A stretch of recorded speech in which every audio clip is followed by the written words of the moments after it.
ನನ್ನ first stand up comedy shows ಕನ್ನಡದಲ್ಲೇ ಆಗಿರೋದು. ಬೇಸಿಕಲಿ ಕನ್ನಡ ಇದೆಯಲ್ಲ, it has given me wings like this and said ನೀನು ಹಾರೋ, I am giving you wings ನಾವು, ಬಟ್ ಇಂಟ್ರೆಸ್ಟ್ ಸಮೇತ ವಾಪಸ್ ಕೊಡಬೇಕು. ಇದನ್ನು ಯಾವಾಗ ಕೊಡ್ತೀನಿ ಅಂತ ನನಗೆ ಗೊತ್ತಿಲ್ಲ. ಇವತ್ತು ನೋಡಿ, ಇದೊಂದು ಪುಸ್ತಕ ಬಿಡುಗಡೆಗೆ ನನ್ನ ಕರೆದಿದ್ದಾರೆ.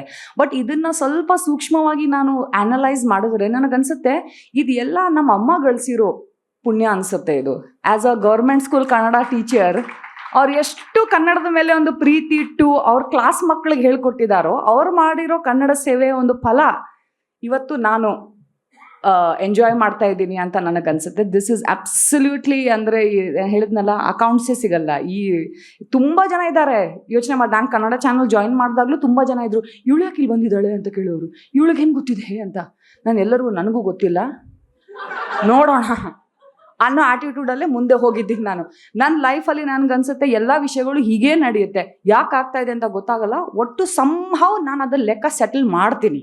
ಇವತ್ತು ಮಾಡಲಿ ಅಂದರೆ ನಾಳೆ ಮಾಡ್ತೀನಿ. ಇದು ಟ್ಯಾಲಿ ಆಗೋ ಥರ ನಾನು ನೋಡ್ಕೊಳ್ತೀನಿ. Because this is important to me. ಇದು buy now pay later schemes. So ಇದು ಬಹಳ ಲಿಮಿಟೆಡ್. ಆ್ಯಂಡ್ ನನಗೆ till I joined Colors Kannada, that was a TV channel, you will not believe, ನನಗೆ ಕನ್ನಡ ಓದೋಕ್ಕೂ ಬರ್ತಿರ್ಲಿಲ್ಲ. ಬಿಕಾಸ್ ಕನ್ನಡ ಕೇಳಿ ಕಲ್ತಿದ್ದಲ್ಲ. ಸೊ ರೀಡಿಂಗ್ ಇಲ್ಲ ನನಗೆ. ಆದರೆ ಈ ಚಾನಲ್ ಜಾಯಿನ್ ಮಾಡಿದಾಗ ಪ್ರತಿಯೊಂದು ಪ್ರಿಂಟ್ಔಟ್ ಕನ್ನಡದಲ್ಲೇ ಇದೆ. ಪ್ರತಿಯೊಂದು ಪ್ರಿಂಟ್ಔಟ್ ಕನ್ನಡದಲ್ಲಿದೆ. ಒಂಥರ ಎಷ್ಟು I felt like I'm blind. ನಮ್ಮ ಬಿಸ್ನೆಸ್ ಹೆಡ್ಡು ಕನ್ನಡದಲ್ಲೇ ಬರೆಯೋರು ಆ ಬೋರ್ಡ್ ಮೇಲೆ. ನನಗೆ ಅರ್ಥನೇ ಆಗ್ತಿಲ್ಲ. ಅಂದರೆ ಒಂಥರ ಇಲಿಟ್ರೇಟ್ ಅನಿಸ್ಬಿಡ್ತು ನನಗೆ. ಎಲ್ಲರೂ ಇಲ್ಲೇ ಇದ್ದಾರೆ. ಪ್ರಶಾಂತ್ ರೈ ಅವರು ಇಲ್ಲೇ ಇದ್ದಾರೆ, ಅಪಾರ್ ಅವರು, ವಿಕಾಸ್ ನಿಗಿಲೋಣಿ is my former colleague at Colors Kannada. ಇಂಥವ್ರ ಜೊತೆ ಓಡಾಡ್ತಾ ಇದ್ದೀನಿ, ಇಂಥವ್ರ ಜೊತೆ ಕೆಲಸ ಮಾಡ್ತಾ ಇದ್ದೀನಿ. ಕನ್ನಡ ಓದಕ್ಕೆ ಬರಲ್ಲ. Imagine the poverty of mind, imagine the lack of confidence. ಯಾವ ಕಾನ್ಫಿಡೆನ್ಸಲ್ಲಿ ಇವ್ರ ಜೊತೆ ಕೆಲಸ ಮಾಡ್ಬೇಕು ನನಗೆ ಕನ್ನಡ ಓದಕ್ಕೆ ಬರಲ್ಲ. ಬಟ್ ಅದು ಅನಿವಾರ್ಯವಾಗಿತ್ತು ನನಗೆ. ಕನ್ನಡ ಓದಕ್ಕೆ ಕಲೀಲೇಬೇಕು.